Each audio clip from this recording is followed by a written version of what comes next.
Muito bem, senhoras e senhores, boa noite para mais um encontro da nossa aula de Direito Administrativo. Você que nos acompanha desde o primeiro encontro sobre princípios da administração pública direta, indireta, ato, responsabilidade civil, agentes públicos, falamos sobre serviços públicos e agora um pouquinho de licitação e um pouquinho de contratos. Na verdade, estou em contratos administrativos. Ontem, nós começamos a falar sobre algumas características dos contratos, lembram disso? Ontem começamos a falar sobre algumas características do contrato. E eu parei justamente na característica que o contrato é personalíssimo. O contrato é intuito personae. Na verdade, nós já nos deparamos com tópicos pertinentes a essa característica lá no contrato de concessão. Quando eu falei de terceirização, que seria possível para atividades secundárias, para atividades acessórias, falamos também da questão da subconcessão, que o artigo 26 da 8987 determina realização de concorrência, autorização da administração pública e transferência da concessão. Mas agora a gente saímos, na verdade, do contrato de delegação de serviço público e vamos para o contrato de prestação para a própria administração.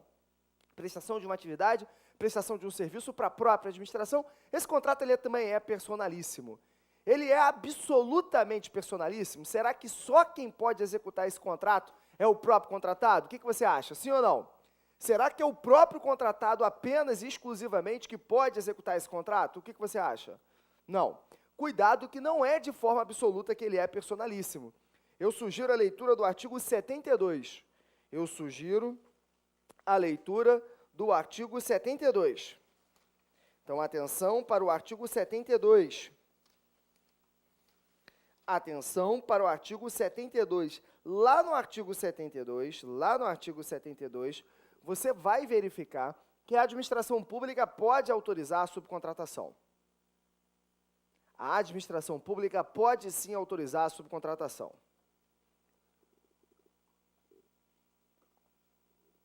Ok ou não? Ok. Mas se o contratado subcontratar com o terceiro sem autorização da administração pública, o que vamos fazer? E se o contratado subcontratar sem autorização da administração pública, o que vamos fazer, senhores? E aí? É caso de rescisão contratual, atenção para o artigo 72, inciso 6. A subcontratação sem autorização da administração pública gera rescisão contratual na forma do artigo 78, inciso 6. 78, inciso 6. Eu falei diferente? Ah, 78. Posso prosseguir? Posso prosseguir. Bom, o que mais? Você escreve comutatividade. Escreve comutatividade, isso é importante. Comutatividade. Vamos lá. Comutatividade. Por que o contrato administrativo ele é comutativo? Porque os direitos e obrigações de ambas as partes, é lógico que a gente vai ter direitos e obrigações de ambas as partes de forma recíproca, porque o contrato é sinalagmático, eles vão estar definidos de forma prévia e de maneira equilibrada. Então, porque os direitos e obrigações de ambas as partes estão definidos de forma prévia e de maneira equilibrada. Portanto, nós não estamos diante de um contrato aleatório. Comutatividade, vamos lá? Comutatividade é diferente de um contrato aleatório.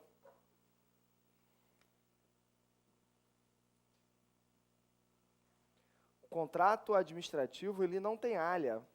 Alha significa dizer o quê? Risco. Como um contrato de seguro, como um contrato de aposta em jogos lotéricos, ele não tem risco. Que risco que ele não tem? Risco ordinário ou risco extraordinário? Claro que é risco ordinário, porque risco extraordinário qualquer contrato vai ter. Então, o risco que ele não possui é um risco ordinário.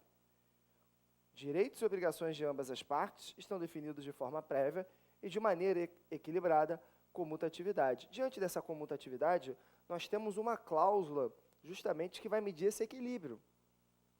Esse equilíbrio entre os deveres da parte e os seus direitos, benefícios nessa relação contratual. Justamente a cláusula do equilíbrio econômico o quê?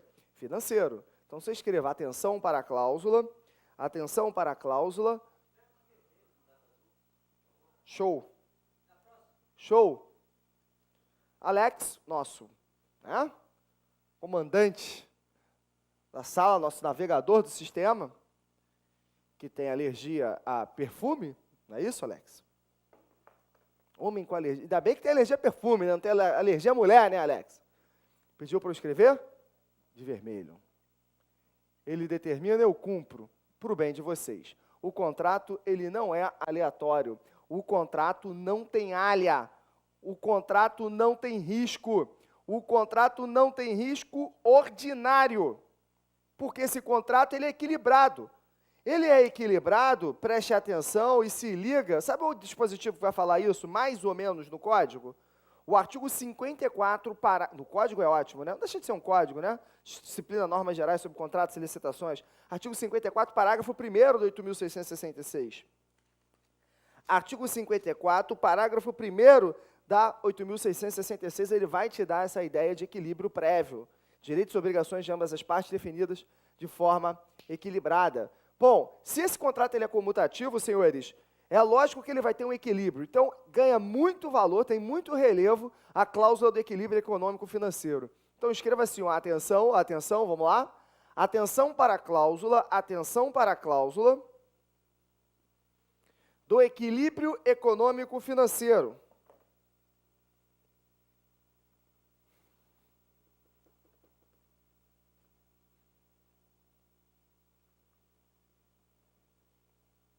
Atenção para a cláusula do equilíbrio econômico-financeiro. Essa cláusula do equilíbrio econômico-financeiro é importante? Claro, ela vai ser a justa medida dos deveres e dos direitos de cada parte.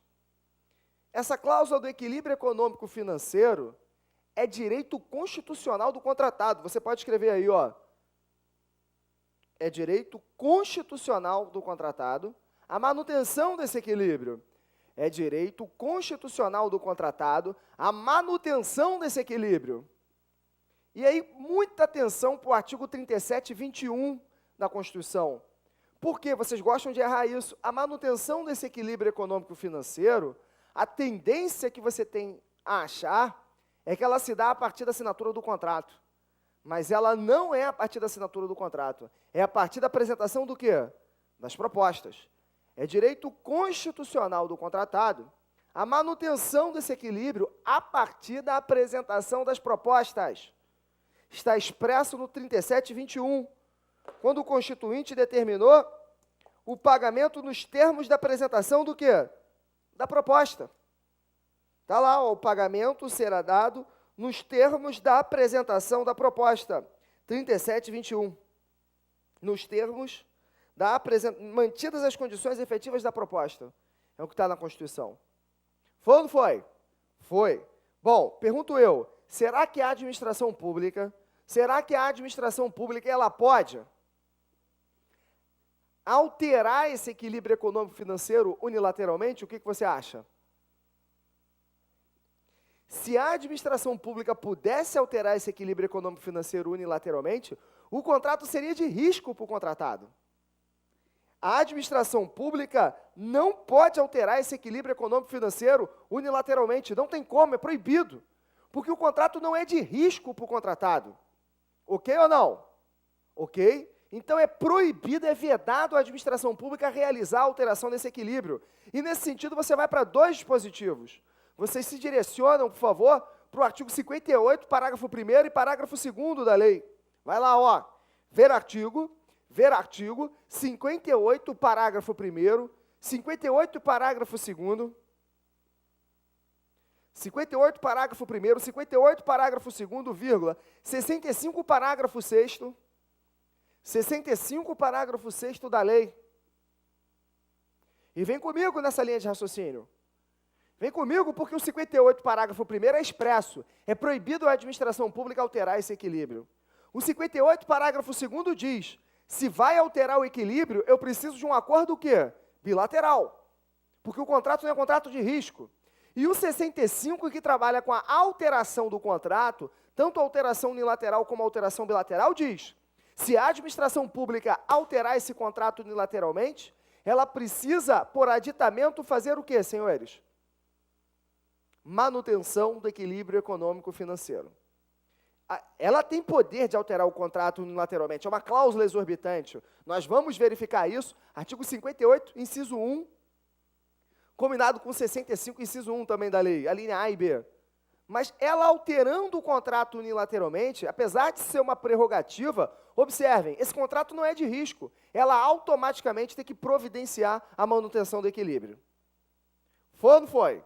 Bacana, Juliana. Outra questão interessante. Existem, na verdade, temos 4 cláusulas, mas para vocês, as 2 mais importantes, 2 cláusulas que vão fazer a manutenção desse equilíbrio econômico-financeiro. Quais são essas 2 cláusulas?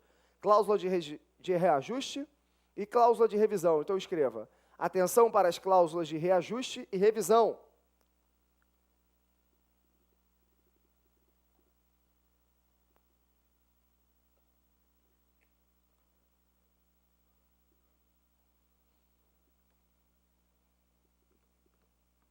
Atenção para as cláusulas de reajuste e revisão. Atenção para as cláusulas de reajuste e revisão. O reajuste, ele está relacionado com o quê? O reajuste, ele está relacionado com manutenção desse equilíbrio diante de situações previsíveis. Então, faz manutenção do equilíbrio, é uma cláusula prevista no contrato, trata-se de uma cláusula prevista no contrato, que realiza manutenção do equilíbrio,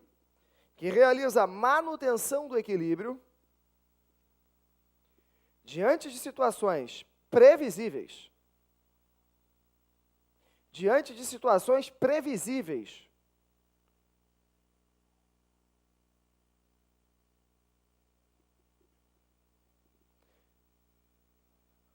Como, por exemplo, atualização monetária. Atualização monetária, é previsível a atualização monetária? Claro que é. Pelo menos numa situação normal, em situações normais de temperatura e pressão, ele é previsível. Atualização monetária, ponto e vírgula. Índices oficiais, é previsível o índice oficial? É óbvio.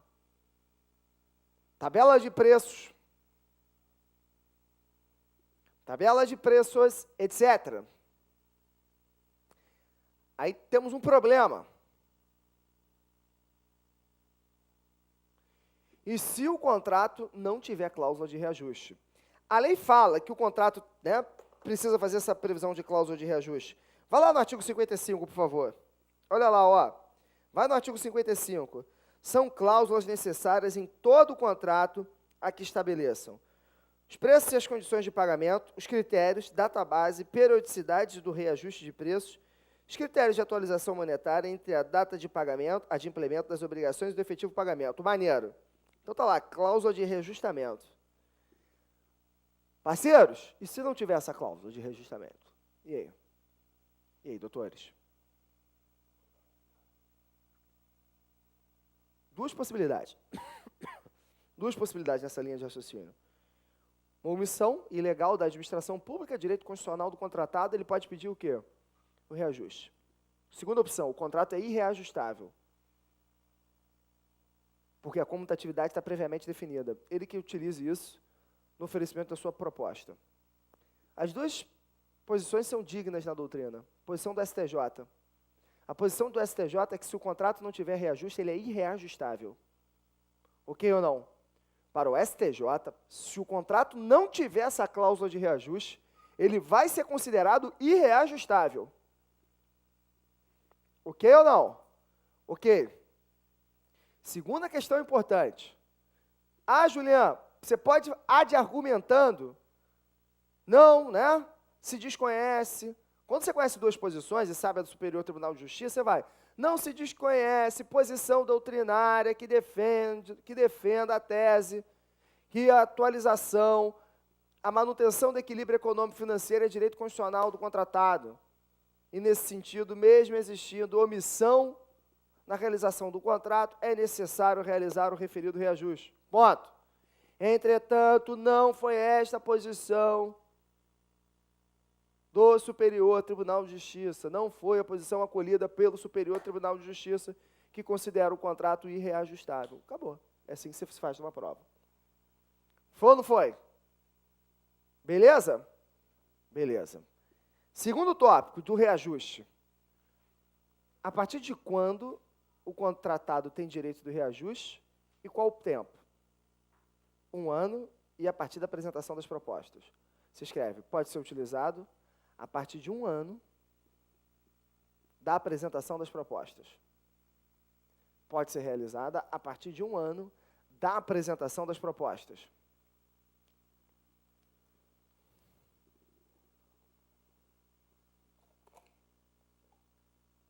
Um ano da apresentação das propostas. Ok ou não?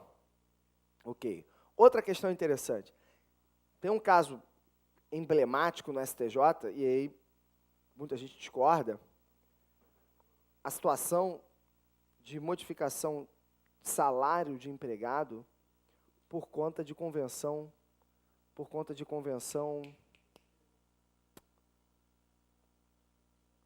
coletiva. Obrigado. E aí? É reajuste ou revisão? O STJ tem entendido que é reajuste. Então, nesse sentido, se no contrato não existir possibilidade de reajustamento por convenção coletiva, de aumento do salário dos empregados, o contratado não pode pedir isso o quê? Para o poder público. Entendemos ou não? Porque ele não vai ter essa cláusula de reajuste.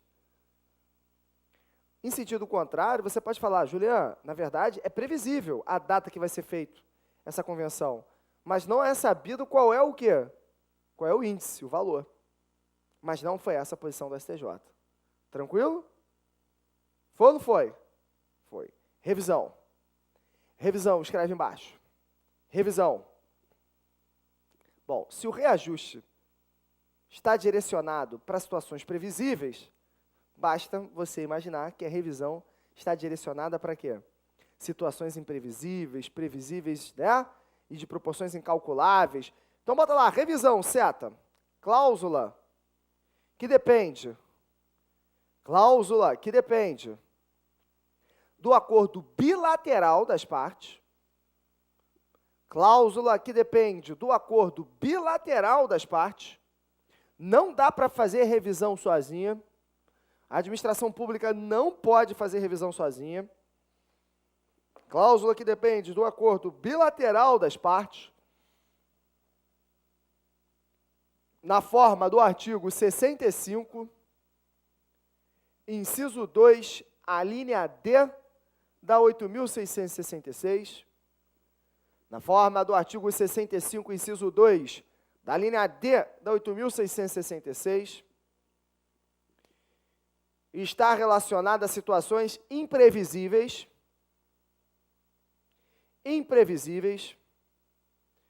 previsíveis de proporções incalculáveis, está relacionada a situações imprevisíveis, mas de proporções incalculáveis, caso fortuito, força maior, fato do príncipe,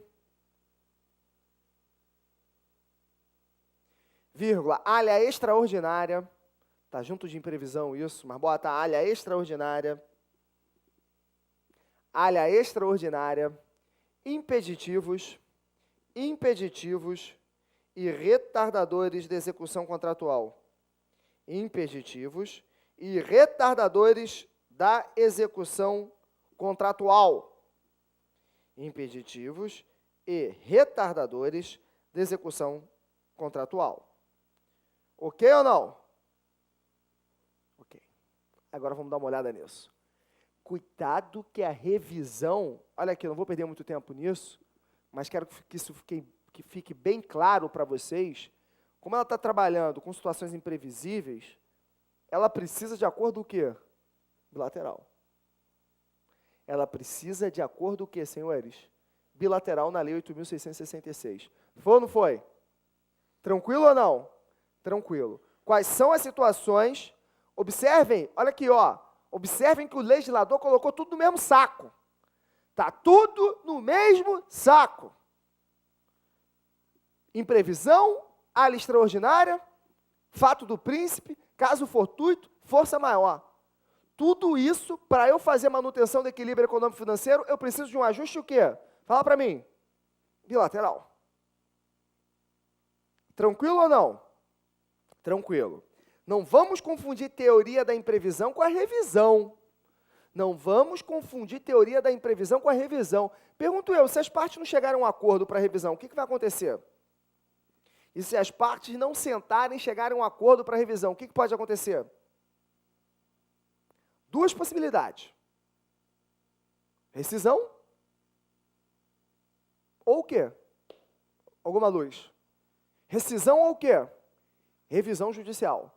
Se as partes não chegarem a um acordo, se liga nessa, ou o contrato vai ser rescindido, judicialmente, unilateralmente, por arbitragem, ou vamos partir para uma revisão o quê? Judicial. Então, se as partes não chegarem a um acordo para a revisão amigável, o contrato será rescindido, ou será possível uma revisão o quê, senhores? Judicial. Foi ou não foi? Revisão judicial. Para ser rescindido pode ser arbitragem, judicial, unilateral, amigável. Outra observação, outra segunda observação antes de a gente analisar essas cláusulas. Observação 2. Sexta-feira, todo mundo feliz, todo mundo disponível, depois da aula.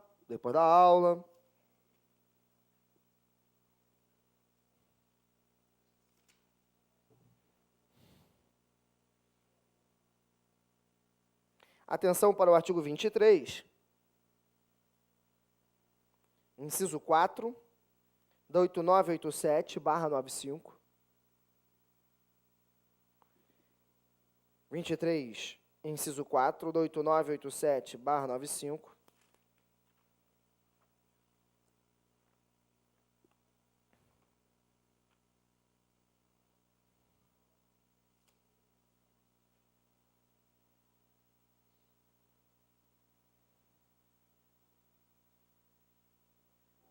E artigo 5º, inciso 3, da 11.079. E artigo 5º, inciso 3, da 11.079. Duas observações. Se é delegação de serviço público, a lei determina que o contrato já faça previsão de procedimentos para revisão. Ok? Na Lei 8987, está expresso esse dispositivo, na própria previsão contratual já tem procedimento para revisão. E se é parceria público-privada, na própria previsão contratual já existe possibilidade de divisão de riscos, por situações extraordinárias. Caso fortuito, força maior, fato do príncipe, área extraordinária. Foi o que você marcou. Artigo 5º, inciso 3. Ok ou não? No contrato de delegação de serviço público, a lei já fala, já tem que estar previsto situações para viabilizar, né, situações para viabilizarem a revisão. E esse dispositivo que você marcou da lei de PPP, da lei de concessão especial, ele possibilita a previsão contratual já de divisão de riscos dessa área extraordinária. Tranquilo ou não? Tranquilo, Julián. Segue comigo. Seguindo comigo, o que vai gerar, o que pode gerar a revisão? Primeiro, imprevisão. Teoria da imprevisão. Quando você trabalha com teoria da imprevisão, o que significa dizer?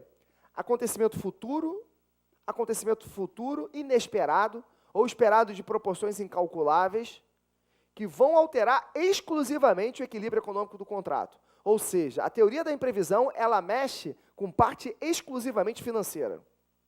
Então, acontecimento superveniente, extraordinário, que altera exclusivamente o equilíbrio financeiro. Ok ou não? Acontecimento extraordinário, imprevisível, teoria da imprevisão, que vai incidir exclusivamente sobre aspectos financeiros do contrato. Ué, Juliana, mas o caso fortuito e força maior também não vou mexer também não vou mexer no equilíbrio econômico financeiro? Não necessariamente. Eles podem ser retardadores ou impeditivos da execução contratual. E aí eu já posso aplicar a revisão. Ok ou não? Beleza. Então aqui eu vou mexer exclusivamente na parte financeira. Então não confundem previsão com revisão. Uma coisa é uma coisa, outra coisa é outra coisa. Tranquilo ou não? Tranquilo. Bom, caso fortuito e força maior, aquela velha ladainha de sempre. Caso fortuito e força maior, aquela velha ladainha de sempre. Caso fortuito normalmente está ligado a eventos, a conduta humana, e força maior normalmente a eventos o quê? Naturais. Mas não precisa ficar discutindo o sexo dos anjos, porque as consequências da lei, pelo menos em direito administrativo, são as mesmas. Tranquilo? A gente não precisa ficar discutindo isso. Fato do príncipe. Então, caso fortuito, força maior, que vão poder alterar o equilíbrio econômico-financeiro ou que vão estar relacionadas a eventos impeditivos ou retardadores da execução contratual, como está no 65D. Fato do príncipe. Fato do príncipe. Fato do príncipe, príncipe, governante, decorre de um ato da AP, aquele que decorre de um ato da AP, se vocês quiserem escrever, aquele que decorre de um ato da AP externo ao contrato, aquele que decorre de um ato da AP externo ao contrato, e que sobre este incide indiretamente.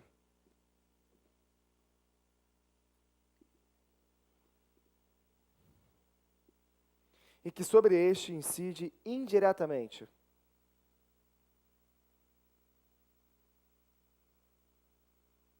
Ok ou não?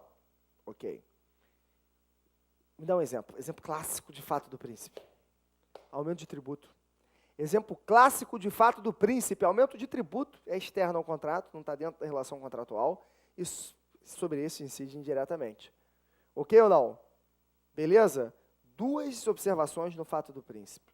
Duas observações. Primeira observação, Di Pietro. Escreve Di Pietro.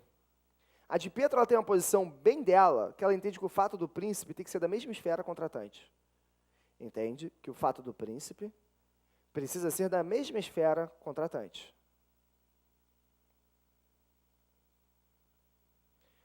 É necessário que seja da mesma esfera do contratante.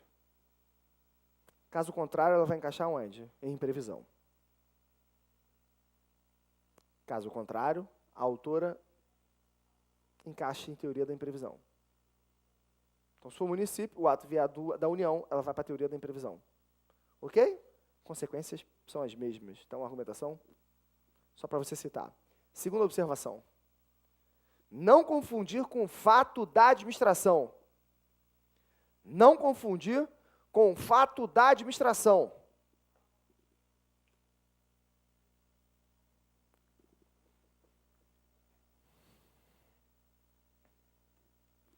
Olha, o fato da administração, em prova, você vai até ver isso, os autores falam isso, muita gente encaixa aqui, tecnicamente isso não é correto. Mas quando todo mundo faz isso, eu vou falar também que isso pode gerar revisão, mas isso não é adequado, porque o fato da administração é inadimplemento do poder público. Você escreve assim, ó, decorre de um ato da AP, decorre de um ato da AP, decorre de um ato da AP, interno ao contrato, decorre de um ato da AP, interno ao contrato, e que sobre este incide o quê? Diretamente. E que sobre este incide diretamente.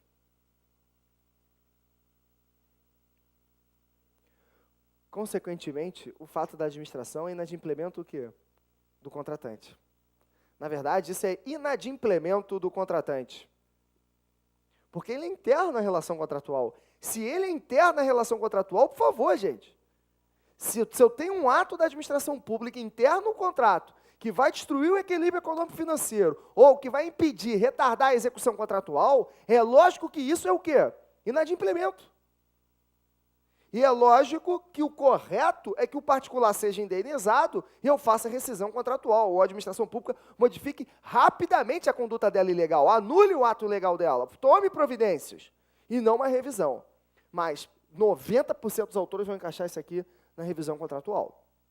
Exemplo, a administração pública deixa de pagar o contratado, a administração pública não promove desapropriação para execução do contrato, a administração pública determina a suspensão das atividades por mais de 120 dias, situações que vão gerar inadimplemento contratual. Fato do quê? Da administração. Foi ou não foi? Você também vai encontrar uma que não está aí expressamente, que é a sujeição imprevista. A sujeição imprevista é um acontecimento interno que só é descoberto depois. É um acontecimento, anterior, que só é descoberto depois. É um evento anterior que só é descoberto depois, que vai impedir ou vai retardar a execução contratual. Fato da administração e, por último, sujeição imprevista. Sujeição imprevista, acontecimento anterior, que apenas é descoberto na execução contratual. Que apenas é descoberto na execução contratual. Dá exemplo. O cara foi contratado para fazer um túnel, chega lá, tem um sítio arqueológico. Não dá para fazer um túnel, acabou. Ou vão fazer a revisão, ou vou ter que fazer o que com esse contrato? Rescindir. Foi? Posso prosseguir? Posso prosseguir. Então, essas são as premissas mais importantes relacionadas com a revisão contratual. Sai daí, vamos para outra característica. O contrato administrativo é um contrato formal, escreve. Trata-se de contrato formal.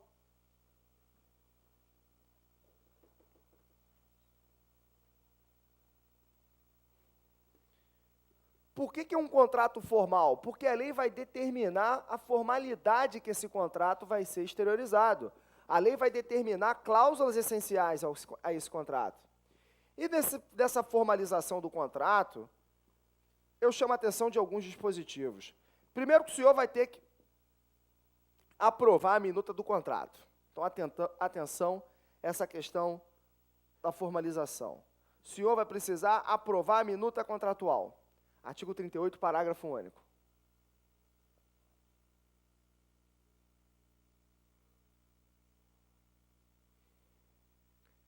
Segundo, eu peço atenção às cláusulas que estão no artigo 55. Eu chamo a atenção às cláusulas que estão no artigo 55. Dentro das cláusulas, eu já falei de revisão, eu já falei de reajuste, eu vou chamar a atenção de mais duas: garantia e prazo. Chama a atenção da garantia e do prazo. Muito cobrado isso. Já voltamos para cá. Dentro dessas cláusulas importantes, eu chamo a atenção de garantia e prazo.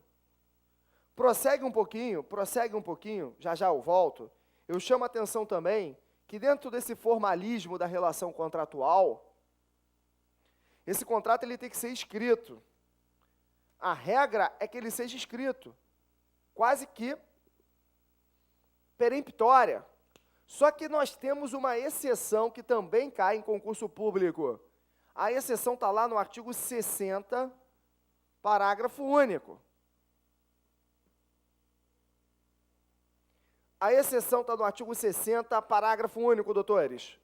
E qual é a exceção? A exceção você vai ter que decorar lá, um contrato de até R$4.000 de pronta entrega e pagamento. Contrato de até R$4.000 de pronta entrega e pagamento, ele pode ser verbal.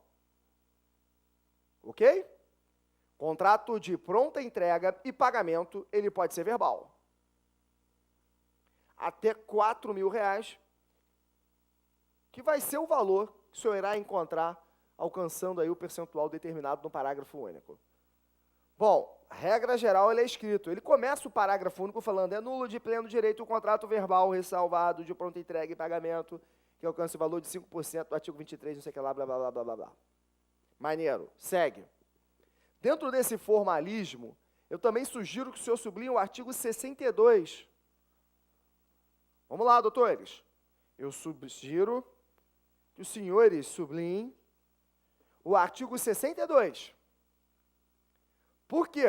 Porque você vai verificar que contrato administrativo tem que ter termo. 62, parágrafo 4º. Olha lá, ó. Deixa eu ver se é o quarto. Isso. Olha lá, ó. É dispensar. O contrato tem que ter um termo de contrato.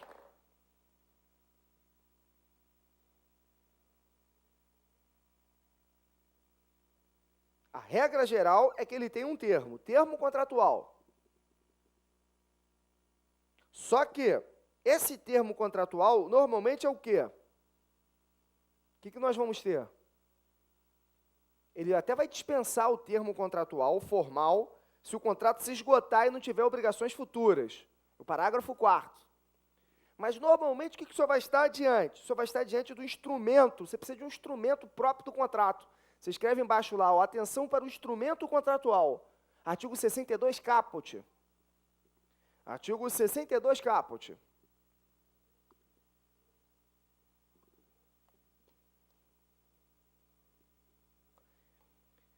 O instrumento contratual é a regra, doutores. Você vai ver que ele é a regra. E ele é obrigatório se, para a assinatura do contrato, você fez concorrência ou tomada de preços. Está lá, expresso. Ou se, apesar da contratação direta, o valor do contrato estaria inserido dentro de concorrência e tomada de preços. Está expresso. Fez tomada de preço e concorrência para assinar o contrato, tem que ter instrumento. E se contratou diretamente, mas o valor do contrato está inserido dentro dos valores de concorrência e tomada de preço. Tem que ter instrumento. Nas outras hipóteses, eu posso, né? A administração pública tem a faculdade, a administração pública tem a liberdade de substituir o instrumento por carta-contrato, nota de empenho, está lá, ó, autorização de despesa, etc. Artigo 62. Foi ou não foi? Foi. Prossegue. Vamos falar sobre duas questões importantes. Garantia contratual. Vai lá, artigo 56. Garantia contratual, artigo 56.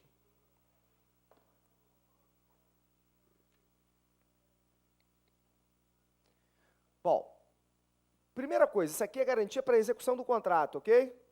Não vai confundir com a garantia para habilitação. É garantia para execução. A garantia para execução, eu quero que você sublinhe, ela também é chamada de uma cláusula exorbitante implícita, você pode colocar. Considerada uma cláusula exorbitante implícita. Por que implícita? Porque ela não está expressa no artigo 58. Considerada como uma cláusula exorbitante implícita, e é direito da AP exigi-la. É direito da AP exigi-la. Ok ou não? Bom, a administração pública pode exigir, mas quem escolhe a modalidade da garantia é o contratado. Se vai ser seguro-calção, se vai ser títulos da dívida pública, se vai ser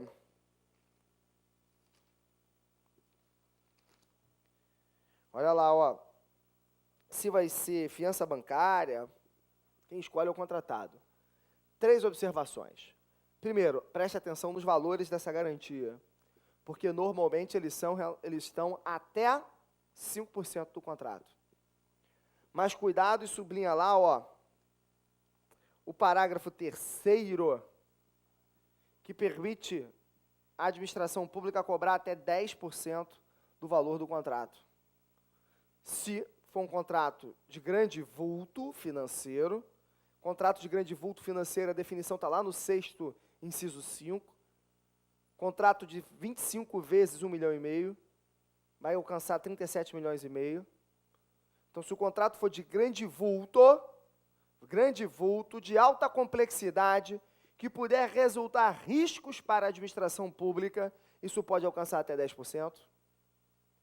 Faça uma remissão em grande vulto ao artigo 6º, inciso 5. O artigo 6º, ele dá várias definições da lei, um artigo importante, tá? O artigo 6º, ele faz várias definições da lei, é um artigo muito importante. E aqui a administração pública pode exigir 10%. Você lê todos os parágrafos são importantes do artigo 56. Claro que no final do contrato, se não tivermos nenhum evento de desconto da garantia, a garantia vai ser feita o quê para o contratado? Vai ser devolvida. E tem outra disposição no finalzinho do artigo 56, ao apagar das luzes aí do artigo 56, que se o contratado na execução do contrato estiver na posse de algum bem público, o valor do bem acresce a garantia. Foi? Já é? Já fomos. Próximo. Prazo. Prazo do contrato. Prazo do contrato. Está muito rápido? Está tranquilo, né?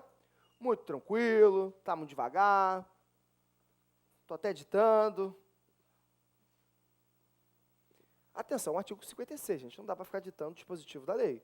Atenção, que é uma cláusula exorbitante implícita. Atenção, que quem escolhe a modalidade é o contratado. Fora isso, você tem que ler os parágrafos do artigo 56. Percentual da garantia, até 5%. Se for de grande vulto, alta complexidade e gerar riscos para a P, pode alcançar qual o valor? Qual o percentual, desculpa? Até 10%. A garantia no final é devolvida. E se o contratado estiver na posse de bens públicos, o valor do bem é acrescido à garantia. Tudo isso está no artigo o quê? 56. Difícil? Foi? Todo mundo foi? Vocês estão com uma cara maravilhosa, né? Muito boa, para aquela, né, que tiveram uma excelente semana. Quem está em casa nessa hora fica rindo, né? Feliz da vida. Eu não estou lá. Estou em casa de madrugada. Que beleza. No ar-condicionado, se bem que aqui também está frio.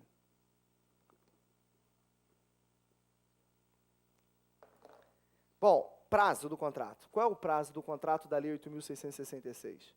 Prazo. Eu chamo a sua atenção novamente que o contrato da Lei 8.666 é um contrato de prestação de serviço para a administração pública. Qual é o prazo dele? Bom, primeira coisa, eu não posso ter contrato por prazo indeterminado. 57, parágrafo 3º. Pode ir lá e sublinhar esse dispositivo, por favor. Não podemos ter contrato por prazo indeterminado. É vedado. A lei proibiu. Maneiro, Julián.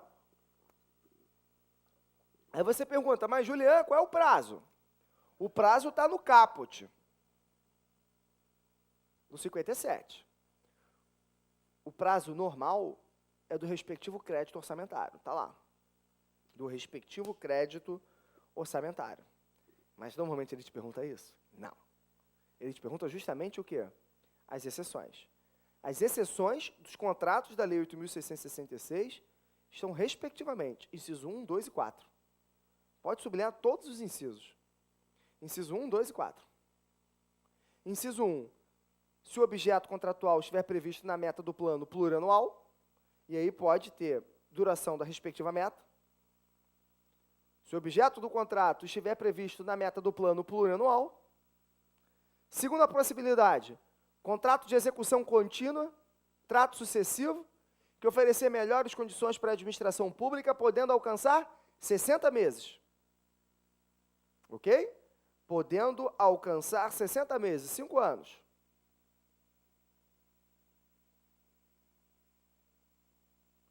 E por último, aluguel de equipamento ou programa de informática, que pode alcançar 48 meses. Que pode alcançar 48 meses. Ou seja, 4 anos. Ok? Cuidado que você tem uma prorrogação lá no parágrafo 4º. Excepcional, de 12 meses. A prorrogação só é aplicada ao inciso 2, ao contrato de trato sucessivo. Então, vá no inciso 2 e faça uma remissão ao parágrafo 4º. Essa prorrogação de 12 meses é só para o contrato de execução contínua. Beleza? Beleza. Observação, que eu já falei. A duração dos contratos de delegação de serviço público estão inseridas nesse contexto? A duração está inserida, né? A duração do contrato, dos contratos de delegação de serviço público está inserida nesse contexto? Não. Vai estar inserida na lei que permitiu a delegação. E se for PPP, você sabe, prazo mínimo de 5 e prazo máximo de quê? De 35 anos. Posso prosseguir?